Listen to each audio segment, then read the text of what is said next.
bien? Sí, bueno, yo también estoy muy bien. Y vamos a seguir continuando con nuestras clases de historia online, en este caso centradas en nuestra serie de los siglos XIX y XX españoles, ¿vale?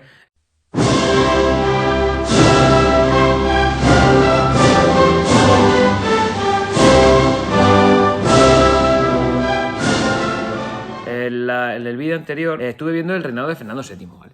El reinado de Fernando VII ya sabéis que fue muy convulso y tuvo la invasión napoleónica por medio, él le había quitado el poder al padre posteriormente, después tuvo una época absolutista, una época liberal, otra época absolutista, y al final acabó con los problemas sucesorios. Los problemas sucesorios, si recordáis, él tenía la ley sálica, impuso la pragmática sanción por la cual podían reinar las mujeres, ¿vale? Él tuvo dos hijas, que fueron la infanta Isabel y la infanta Luisa Fernanda, y cuando en el año 1833 Fernando VII fallece de gota, pues se produce el inicio del reinado de su hija Isabel II.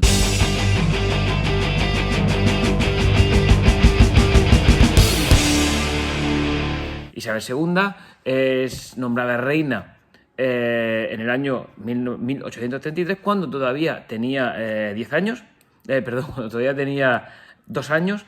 ¿Y qué situación o qué ocurre? Ese 29 de septiembre del año 1833, que es cuando se produce este fallecimiento del rey Fernando VII. Bueno, pues lo que ocurre es que ella no puede reinar, es decir, tiene 2 años y medio y ¿qué va a reinar? ¿Cómo va a ser una reina va a tener 2 años y medio? Pues no puede ser reina. Entonces se encarga de la regencia su madre María Cristina y se convierte en reina regente. Bueno, ahí surge un problema que son las guerras carlistas.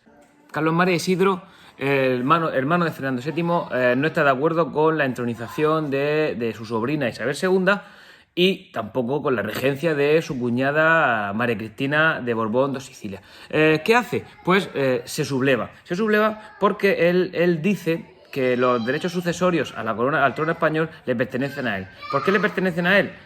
Sencillamente porque en el año 1830, hasta el año 1830, él era el heredero al trono español, porque estaba vigente la ley sálica. La ley sálica era una ley por la cual que fue impuesta en el año 1713 por Felipe V. Era una ley por la cual si tenían niñas no podían gobernar, ¿vale? Entonces se buscaba el varón más cercano que estuviera dentro de la línea sucesoria.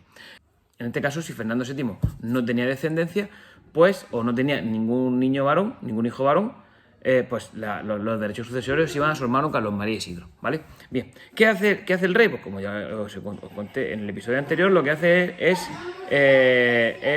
cambiar la ley sálica por lo que se denomina la pragmática sanción, por la que se vuelve la ley de las 7 partidas de Alfonso X, allá por el siglo XIII, en el Reino de Castilla, ¿vale? Alfonso X el Sabio. Bien, esta nueva legislación permite a las mujeres reinar, pese, como repito, a que tienen preferencia a los varones. En ausencia de varón, como es este caso, pues la reina Isabel II, el mismo día de la muerte de su padre, el 29 de septiembre del año 1833, es nombrada reina. Su tío no lo acepta y en ese momento se inicia lo que se denomina la guerra carlista, ¿vale? La guerra carlista va a estar el ejército se va a dividir en 2 bandos. Muchos historiadores la consideran esta la primera guerra civil española, ¿vale? Bueno, esta guerra va a enfrentar a 2 bandos y a 2 ideologías distintas. Parte del ejército se subleva, unos apoyan a Carlos María Isidro y otros apoyan a la reina, en este caso a la reina regente María Cristina. Y luego, a mí lo que más me interesa más que los bandos del ejército, porque eso es un ejército partido y tiene unos seguidores. A mí me interesan los políticos que apoyan y el pueblo, qué parte del pueblo apoya a quién. Mirad, en este momento el liberalismo se está afianzando en toda Europa y en España está empezando a recorrer los primeros pasos hacia pues, la consecución de objetivos, ¿vale? Ya sabemos que en el año 1812 ese liberalismo creó la Constitución de la Pepa y a partir de ahí pues inició una época liberal. Entonces, los liberales en este momento pues saben que con Carlos María Isidro no iban a tener, no iban a pinchar ni a cortar nada, porque Carlos María Isidro era evidentemente un monarca absoluto y de hecho lo había comentado. Entonces los liberales pues tampoco saben la reina Isabel II si va a ser liberal o va a ser absolutista? Pues tiene 2 años y si todavía está aprendiendo a hablar. Entonces, ¿qué hacen? Pues lo que hacen es se la juegan. ¿Se la juegan cómo? Es decir, pues, si es que dice, no, yo apoyo a Isabel, a María Cristina, siendo la regente de Isabel, porque yo sé que el otro no me va a dar bola, no me va a dar cancha. ¿Y quiénes apoyan, por lo tanto? Esto lo tenéis que saber. ¿Quiénes apoyan, por lo tanto, a Carlos María Isidro? Correcto, los otros. ¿Quiénes son los otros? Pues los otros van a ser los absolutistas. Porque los absolutistas dicen, oye, mira, yo no sé por dónde nos va a salir Isabel II, pero, hostias, que es una mujer. Es una mujer, va a ser reina de España, estamos en el siglo XIX. Y una mujer reinando en España antes de Isabel II, España como tal, ninguna, ¿vale?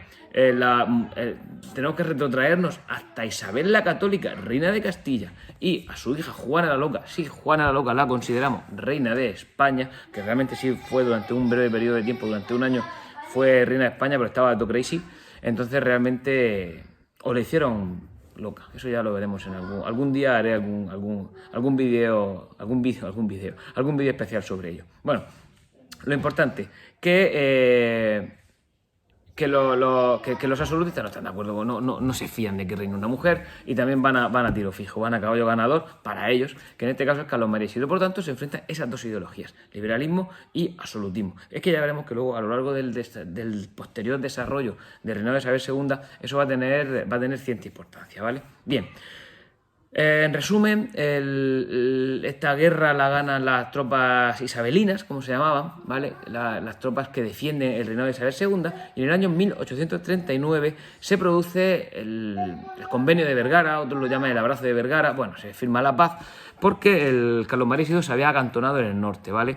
Se había acantonado en el norte y mucha zona norte, es decir, realmente en el norte, aquí pondré un mapa, en el norte es donde tenían los mayores seguidores. Entonces, bueno, pues se firma el tratado, el convenio de Vergara. Carlos María Isidro no está de acuerdo, ¿vale? Y se exilia a Francia, ahí en Burdeos, pero él no está de acuerdo. Y no está de acuerdo ¿por qué? Y porque es importante remarcar que pese a la derrota, él no la reconoce y no está de acuerdo. Porque él sigue considerándose rey español en el exilio y él se considera como el rey Carlos V, ¿vale? Oficialmente ahí está Carlos IV y él se considera el rey Carlos V, ¿vale? Ahora volveré después porque esto va a ser importante. Volveré a hablar otra vez de Carlos María Isidro. Además, luego tengo ahí una pequeña sorpresilla para que veamos un momento lo que es el carlismo. Desde este momento se inicia, lo que he dicho, aparte de las guerras carlistas, se inicia una época también conocida como el carlismo en España. Es decir, el carlismo es la lucha, supuestamente, de los seguidores de Carlos María Isidro y todos sus descendientes por los derechos sucesorios al trono español, ¿vale? Bueno, pese a la victoria de María Cristina, en nombre de su hija, es verdad que ella no gozaba del fervor de su pueblo, ¿vale? El pueblo español no estaba muy de acuerdo en ella por un motivo fundamental, y es que ella se quedó, como he contado anteriormente, se quedó viuda de Fernando VII. 2 meses después de enviudar, se volvió a casar con un sargento de su guardia personal, cosa que en España no fue para nada aceptado. Por lo tanto, la aguantaron durante un tiempo, pero porque estaba en guerra. Una vez que acabó la guerra, el pueblo se puso en contra de ella. Y ella intentaba influir mucho en la vida política cuando decían que no tenía ninguna dotes políticas, que ella tenía que ser la jefa de Estado e intentar sin meterse en demasiados temas políticos, hasta que al final se tuvo que ir, tuvo que ser exiliada. ¿Por qué? Porque la presionaron de tal forma el ejército que tuvo que marcharse, sobre todo por intentar, como aquel que dice, defender los derechos sucesorios de los derechos de su hija. Entonces ella prefirió quitarse de en medio. Bueno, ella se fue a Roma y dejó la regencia en manos de Espartero, ¿vale? ¿Quién era Espartero? Pues Espartero era el general que había conseguido la victoria, y este sí que tenía muy buena fama en el ejército y en el pueblo español y este es el que había conseguido la victoria en las guerras carlistas, ¿vale? Bien. Es verdad que los años en la política española pesan, y muchas veces es complicado el reinar, el gobernar en España, ya si es un regente o no si es un regente. Mira, Espartero 2 años y medio después de haber sido el gran héroe en la guerra carlista, se convirtió en un villano, ¿vale? Porque hubo una sublevación en Cataluña, ya estamos liados con los catalanes, y el general Espartero la apaciguó a golpe de bombazos desde el castillo de Montjuïc. Entonces, ya realmente ya no estaba bien visto en España, y encima de todo, la reina regente, que ya no lo era, pero la madre de la reina madre, Isabel II, desde Roma, y venga a meter cizaña, y seguía metiendo cizaña. Por lo tanto, seguía metiendo cizaña porque quería que le dieran el gobierno, el reinado a su hija ya, que la nombrara mayor de edad. Según la norma estaba establecido, bueno, la mayoría de edad no tenía un año fijo en que tú eras mayor de edad, ¿vale? Pero se había estipulado que para la reina Isabel II creían que la mayoría de edad llegaría con 14 años, ¿vale? Lo ampliaron a 13 años y así que en el año 1843 la declararon mayor de edad. Y el general Espartero ya lo habían cesado, había un gobierno provisional que era el encargado de mantener el poder para otra regencia hasta la mayoría de edad de la reina Isabel II, que con 13 años la nombran mayor de edad. La declaran mayor de edad y le dan el trono. La parte política, de la evolución política de la regencia de María Cristina y del general Espartero, ya la he comentado, pero también quiero hacer un pequeño inciso antes de ya empezar a centrarme en la mayoría de edad de Isabel II. Evidentemente en esta época había que gobernar, no solo guerrear, y para gobernar claramente y de una forma descarada, la reina regente se apoyó en los partidos liberales, que eran los que le estaban apoyando en la guerra. Y a estos partidos liberales les dio cierta manga ancha para gobernar y la liaron, ¿vale? Porque quiero que conozcamos dos cosas importantes. La primera cosa es que en el año 1836, entre los años 1836 y el año 1837, se produjeron las desamortizaciones. La desamortización de Mendizábal. Esta desamortización de Mendizábal, mira, lo resumo muy rápido. Desamortizarse es quitar, es enajenar ciertos territorios, ciertas propiedades para venderlas. Y le quitó las propiedades que se llamaban las manos muertas a la iglesia, que eran terrenos que pertenecían a la iglesia, pero que estaban baldíos. Pues el Estado se los quitó y los vendió. Evidentemente esto no mejoró la situación de los agricultores, de los campesinos, pero quiero que sepáis que es un paso significativo. Es decir, tú le estás quitando a la iglesia ciertas cosas, por lo tanto tiene mucha importancia. Y en el año 1837, mediante un real decreto, se acabó definitivamente en España con el régimen señorial, ¿vale? Es decir, oficialmente en el año 1837 acaba el antiguo régimen en España. Ya no volvió, ¿vale? Sí que hubo, ahora veremos, durante el reinado de Isabel II sí que hay algunos retrocesos, pero en este caso ya nunca se volvió a este sistema feudal que existía antes. Por lo tanto, durante estos primeros años de la regencia de María Cristina, sí que es verdad que los liberales pues empezaron a tomar cartas en el asunto. Ahora toca por ver la segunda parte del reinado, y es ya cuando realmente la reina Isabel II está reinando. La reina Isabel II, desde el mismo momento en el que empieza a reinar, con 13 años, se convierte en objetivo de deseo de las monarquías europeas. Hay que casarla, ¿vale? Hay que casarla con alguien, hay que casarla con alguien que interese. Ya sabéis, os he contado 1000 veces que en esta época lo que funciona perfectamente son las alianzas matrimoniales, y estas alianzas matrimoniales pues tienen que surgir efectos. Ya he contado, en el reinado de Fernando VII os conté que es muy importante la visión y la figura de España como nación. Ya España no es tan golosa como en la época de Fernando VII. España ha perdido las colonias americanas, que ya os dije que haré un especial sobre eso.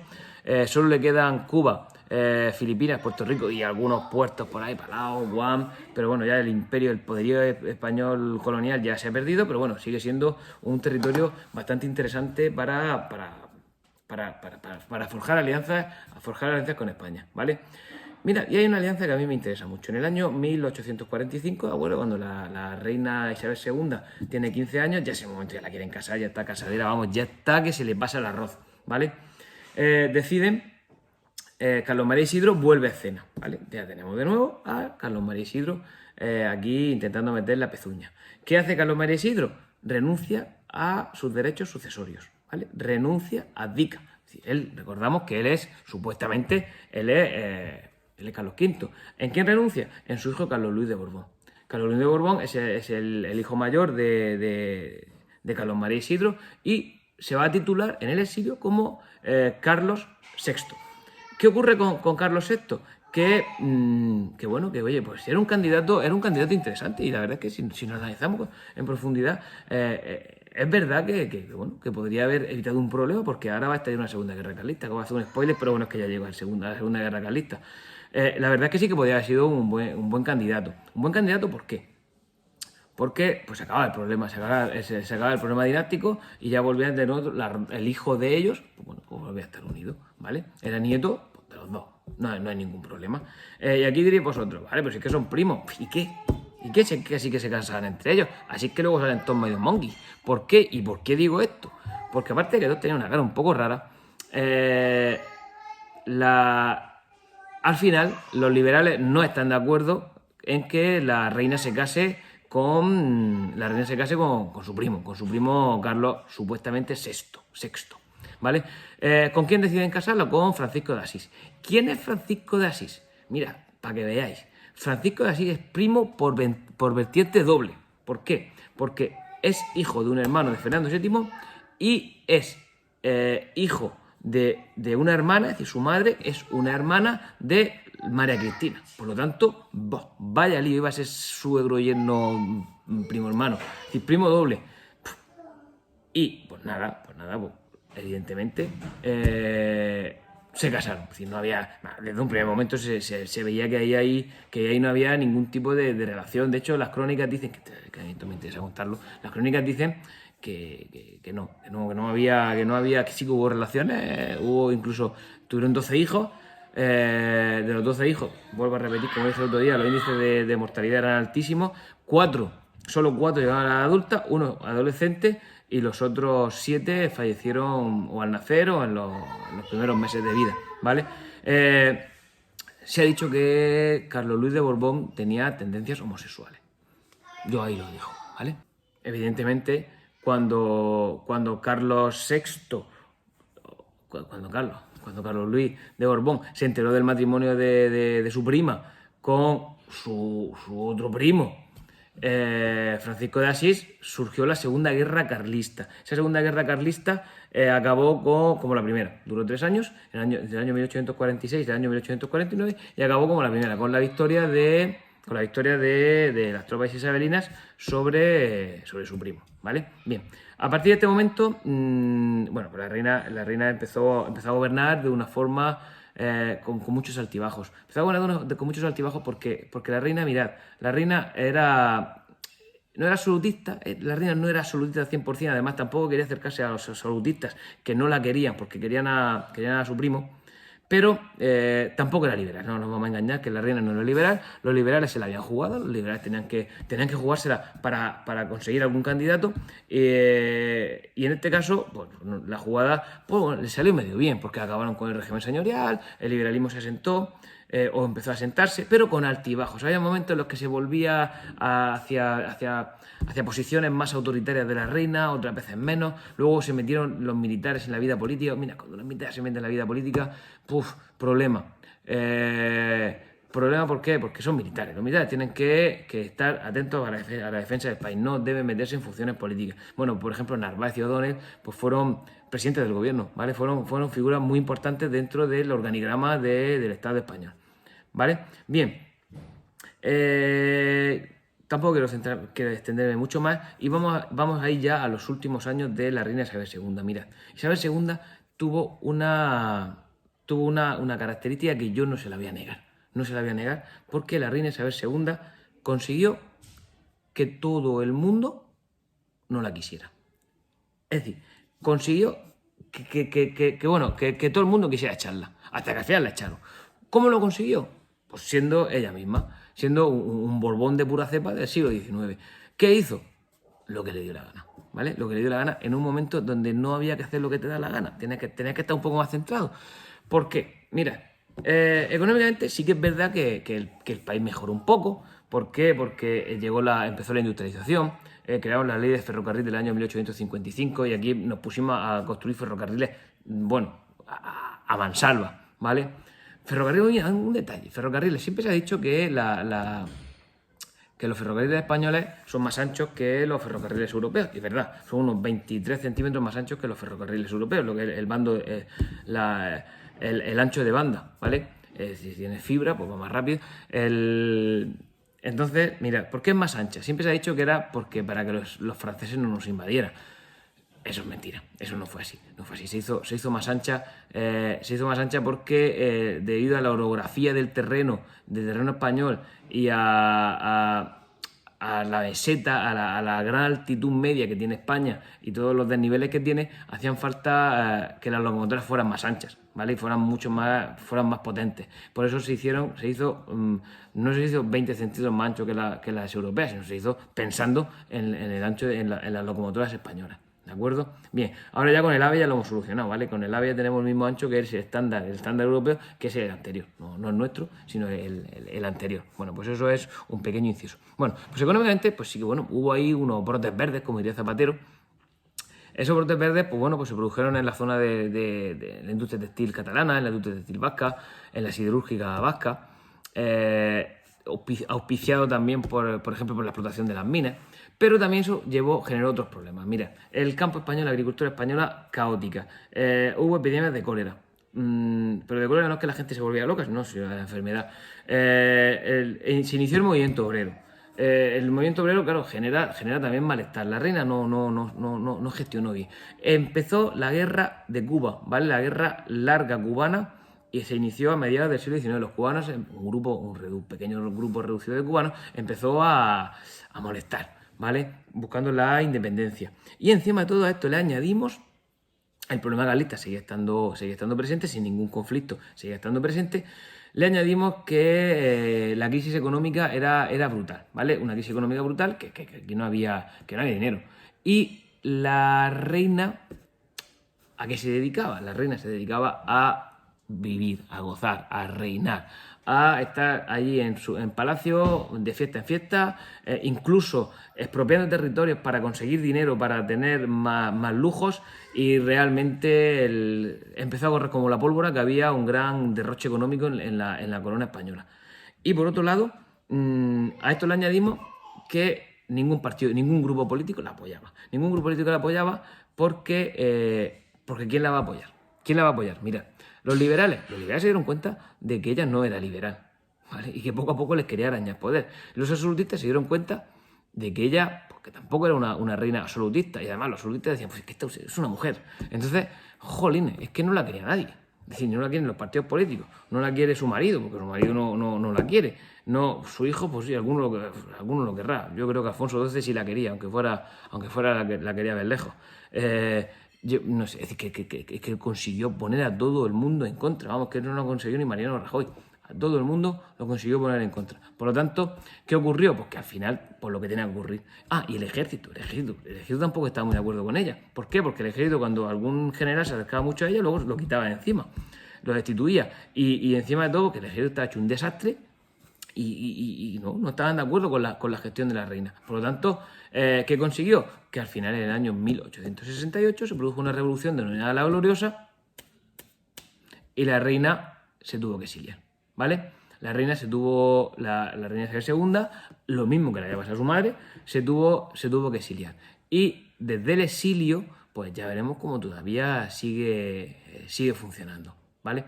Bueno, mirad, es que acabo de cambiar de postura, pero aquí tenemos un detalle que yo os quería contar. Y esto es una anécdota muy, muy, muy interesante.